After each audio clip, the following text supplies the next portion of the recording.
ঘাটি নয়। দেখো আমি একটাও গয়না পরে নি, এটা একটা চেন পরে গেছি শুধু। আমার গয়না কি জানো? This uniform is my ornament. এর থেকে বড় গয়না হয় না। এটা আমাকে সব দিয়েছে, সব। নাম, যশ, টাকা পয়সা মাইনেটা তো মাসের শেষে ঢোকে, ওটা নিয়ে আমি কথাই বলছি না। পরিচিতি, খ্যাতি, আর কি দিয়েছে জানো?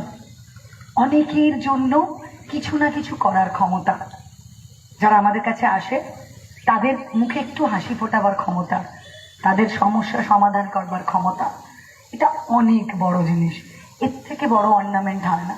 তাই আমি তোমাদের মেয়েদেরকে বলবো, গয়না হোক তোমার কনফিডেন্স, গয়না হোক তোমার বডি ল্যাঙ্গুয়েজ।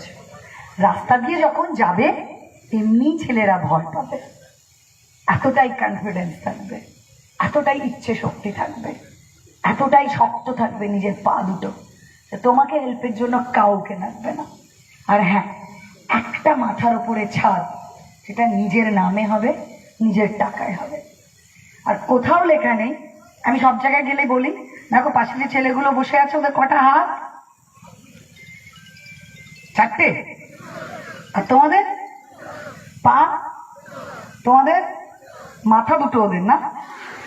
যা, সব এক।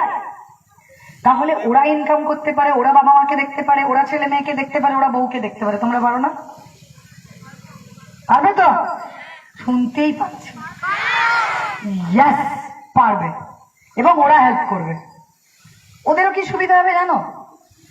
ওদেরও বেচারাদের অনেকের স্বপ্ন থাকে যে আমি বড় হব, আরো বেশি দিন পড়বো, 25-30 বছর পর্যন্ত ওয়েট করব, চাকরির পরীক্ষা দেবো, আরো বড় জায়গায় পৌঁছাবো। ছেলেদের মধ্যেও কি হয়, এই অনেক স্বপ্ন মরে যায়।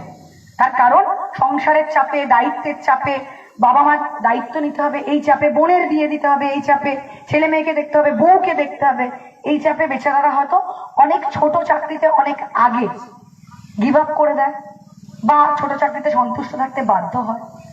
তো ওদেরও সুবিধা হবে, হাতে হাত মিলিয়ে আমরা তো ইকুয়াল, তাই না? কেউ কারোর দায়িত্ব নেব না, সবাই সবার পাশে থাকবো, সবাই সবার দায়িত্ব নেব। তাই ওদের আর তোমাদের মধ্যে যদি তফাৎ না থাকে, তোমাদের দায়িত্ব অন্তত তোমরা নিজেরা নাও, ঠিক আছে? আমি যেমন ঠিক করেছিলাম মা আমি সেদিন হব, আমিও মা, কিন্তু আমার ছোট বাচ্চা, ছোট নেই, বড় হয়ে গেছে। তো আমি সেদিনই মা হব যেদিন ওই ছেলের সমস্ত দায়িত্ব আমি নিতে পারবো। আমি কিন্তু চাকরি পাওয়ার পরে আমার বাচ্চা হয়েছে, আমি কিন্তু সেদিন মা হয়েছি যেদিন ওর জন্মের খরচ, ওর দুধের খরচ, ওর জামার খরচ, ওর চিকিৎসার খরচ, ওর পড়ার খরচ